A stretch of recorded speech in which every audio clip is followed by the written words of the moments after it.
Hi, my name is Myrna Young, and I am a life coach. And what I want to talk to you guys today about is how to raise your self-confidence by erasing your self-doubt.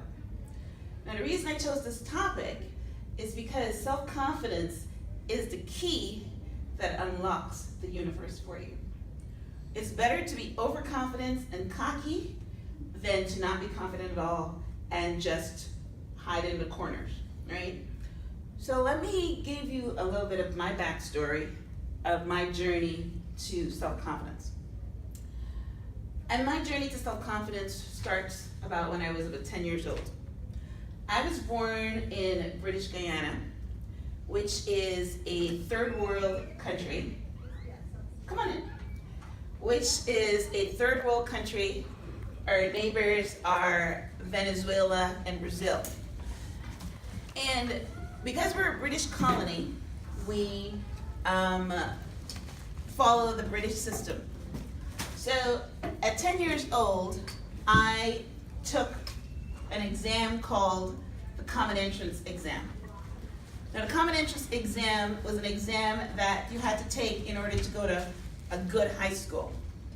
Else you would just wallow in the system, and we didn't have a middle school. We had elementary and we had high school called secondary schools. Where is this? Guyana. Right. It's the tip of South America, third world country. We were a British colony, just like the Caribbean.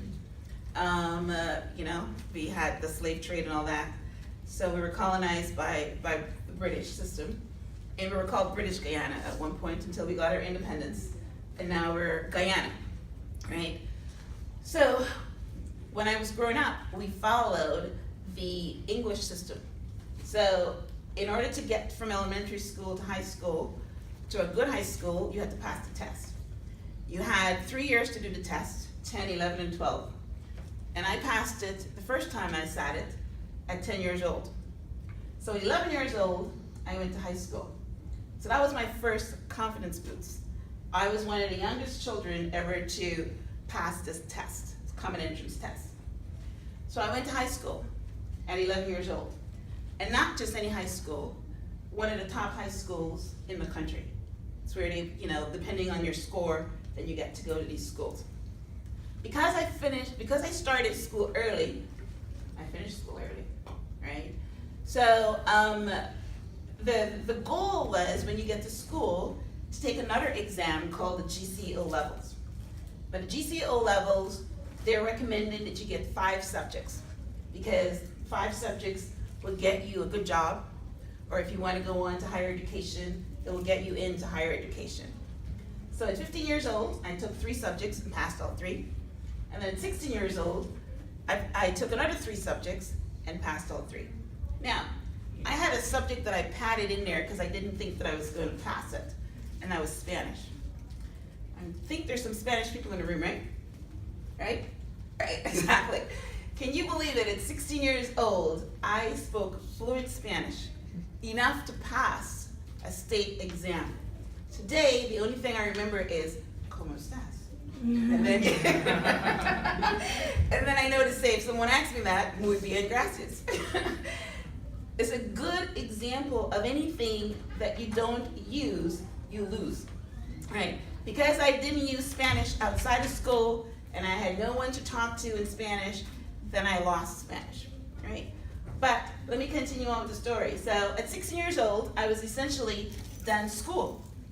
But where was I gonna go, right? So I stayed in school, and at 17 years old, I went to one of my favorite teachers and I said, should I stay in school until I'm 18? Or should I go get a job? And she said, go get a job. She said, hey, I'm gonna give you a name of somebody. I'm gonna write it on this paper. You go to this person and tell you to give you a job. And I did. So I went and I got a job, a beautiful job, and that is a job at the Ministry of Health, paying the doctors at the Georgetown Hospital, because Georgetown only hospital. So I was pretty happy with that. So where do you think my confidence level was at this time? High, right? High. Exactly. Because everything that I had set out to do, I accomplished. So I didn't linger long at, getting a job, because a couple months later, my mom and the kids immigrated to Toronto, right? And I moved to Toronto, Canada with my family. But I still had a lot of confidence. So when I got to Canada, I had to look for a job. So I went out job hunting one day and landed a job at Scotiabank. Now I'm thinking, boy, I'm invincible, right?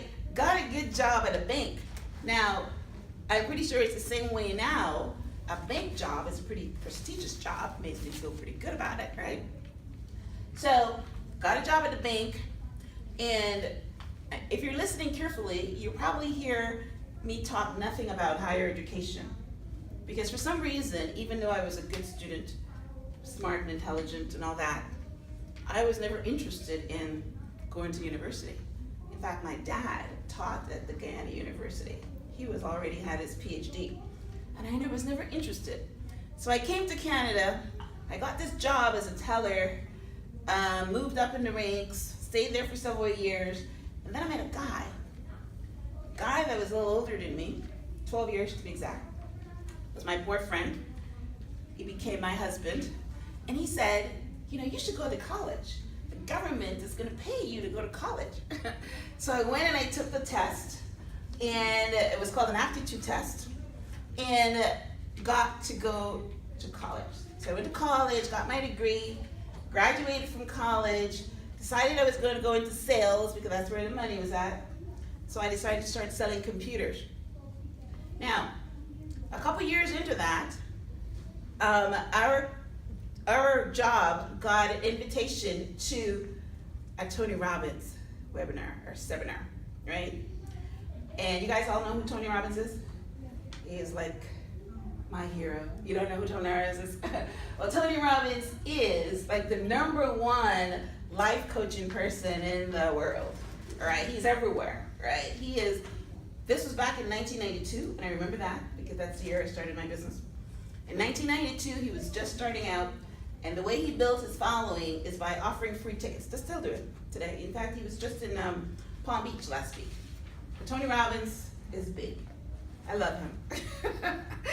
So I went to a Tony Robbins seminar on a free invite, and his seminar was called Unleash the Power Within.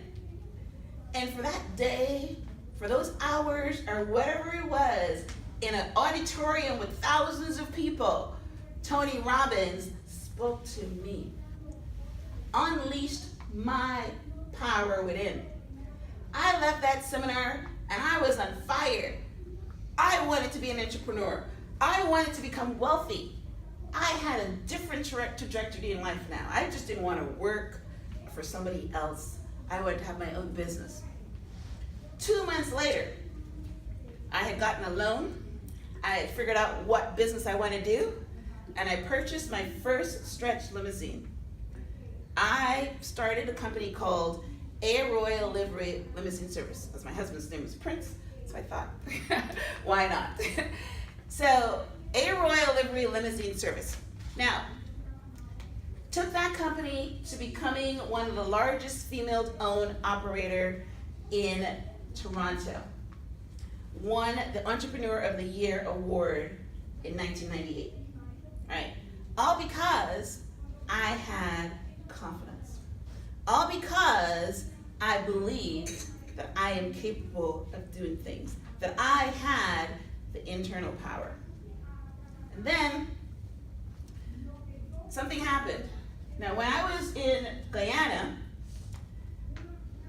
I didn't have to worry about someone else having something that I wanted. Everybody in school looked like me. Everybody in school was poor like me. Everybody wore uniforms, so whether you had one shoe or one uniform, it didn't really matter, because nobody could tell if that was the only shirt you had or not, because it's the one you wear all the time. So it's a little different in Fort Myers, because a lot of times our confidence comes from, you walking to school with holes in your shoes, or going home to an empty refrigerator, yet there's someone in your class that looks different from you, that has designer clothes and iPhones and, dressing well, and you don't have anything. So it happens that you feel that, you're a bit inferior because they have money. Well, the same thing happened to me when, I was a limousine operator. I was in my little pond in Toronto, feeling pretty big because I was the largest mule operator, and I was making good money, and I was pretty proud of myself. But I would go to these limousine conventions every year, and the limousine conventions would have people. I remember I saw this one guy purchase 14 stretch limousines at one time. And I would go to, and I would see the largest limousine operator in Las Vegas had 250 limousines. And here I was thinking about how big I was and all that. So I started to want that, because that's what happens with confidence. I didn't lose self-confidence, but I started to covet. Hey, I wanted that. So where did it lead me? Hey, I need to come to the United States, right? Canada is not where it's at. So I started a branch office here in Miami, and I brought my limousine service here on an H-1 visa. Now I come to the United States, and I realized that with an H-1 visa, I have no benefits. I can't do anything. I don't have a social security number. I don't have anything. And I wanted that now, right? So I got married and tried to become an American citizen and all that so that I can get that benefit. And that's when God came into the picture. And God told me that now I have a purpose, because I have come a far way. And my purpose now is to give hope and encouragement to others, not just to sit around and try to make myself wealthy and do it all for me, but to share it with other people. So what I did then was start the path of getting my purpose. So now I am a certified life coach. I've written 3 books. I actually have, I'm about to take it up. I have 2 here that I will be giving away at the end of the presentation. But that story that I just told you was just a little part of my story to show you about my confidence. But this book is called Out of the Snares, a story of hope and encouragement, because my story has a little bit more stuff to it. Enough that I would need to write a book about it. So, yeah, so I'm now a certified life coach. I've written 3 books, and I host my own talk show called the Mindset Transformation Show, because everything starts in your mind. Everything starts in the mind. So now, let me tell you an example of what self-confidence is. And I shared that story with you to just show you that if you don't have confidence, you're not going to go out and do certain things. If you don't have confidence, you're not going to try to get a job at a bank when you have no experience. You're not going to start your own company. You're not going to do a lot of things that people say, you know what, I want to do it, but I don't have the skill to do it. So self-confidence and self-esteem is the belief that you can accomplish any goal. Because if you believe you can, you can. And if you believe you can't, you can't. And self-confidence doesn't always come naturally. I think mine came naturally because I was, doing well in school, and it gave me a little bit of confidence that I was smart, right? But sometimes, like a muscle, you have to practice and practice so that you can build it. Like how you build a bicep muscle. You don't just, do one exercise and it's built, right? You got to push yourself. You have to stretch yourself, right? And self-doubt is the negative narrative that plays in your head.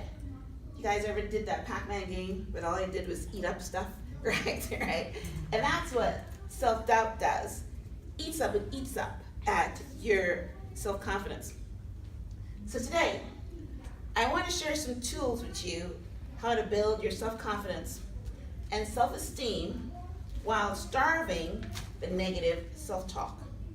The negative self-talk that tells you that you're not good enough, you're not smart enough, that you're not pretty enough, that you're not rich enough, because it's a lie, right? But before we can get anywhere to the solution of a thing, and before we can know where we're going on a map, we have to know where we are right now. We need to pinpoint where we are on the map. For example, if you're in the mall and you want to go to Macy's department store, you go on the map and it says you are here. So you know that you have to either go right or go left to go to the department store. It's the same way with everybody here in this room, right? You've got to know where you are on that self-confidence trajectory. Are you at a 2? Are you at an 8? Are you fully confident? So you gotta know. And statistics show that we can shed a lot of light on where we are by looking back at our childhood. You have to understand that your inner child is very important to unlocking the door of where you are on the map today. I was watching Oprah's Super Soul Sunday a couple months ago, and she was interviewing a guest, and the guest was saying that in order for you to tell your self-confidence, what you need to do is go back into your childhood and look through your childhood window and see, what do you see? So if you're not experiencing if you're experiencing low self-esteem and self-doubt, and you don't understand why you're not getting the results you want, and why you're here on the map today and not where you want to be, then I challenge you to find out why. I challenge you to go back to your childhood home and look through the window and see what you see. Now, I did this exercise. I went back to my childhood home in my teenage years, because I lived a couple places. And I went back to my childhood home as a teenager, and I looked through the window. Now, I told you about my academic achievements a while ago, but I didn't tell you of our family situation and our dynamics. See, I was the eldest of 4 children. My mom was a domestic servant. My grandmother was a domestic servant, and my mom and dad wasn't married. So even though he was doing well on his own, we still lived, all 4 of us, in a room in a big house. We all lived in that one room. So when I went back to my childhood home, I looked through that window, which is the only window we had, and I looked out, and I saw that even though I was poor, I was happy. Even though I was poor, I have friends. Even though I was poor, I had confidence. I had confidence because I felt that I was attractive. Again, how we look at ourselves and how we see ourselves is very important. I was attractive. I felt I was attractive because my father said to me one day, "You're not bad. You're attractive." And I thought of that word the other day, and I thought, does people ever say attractive anymore? Or do they say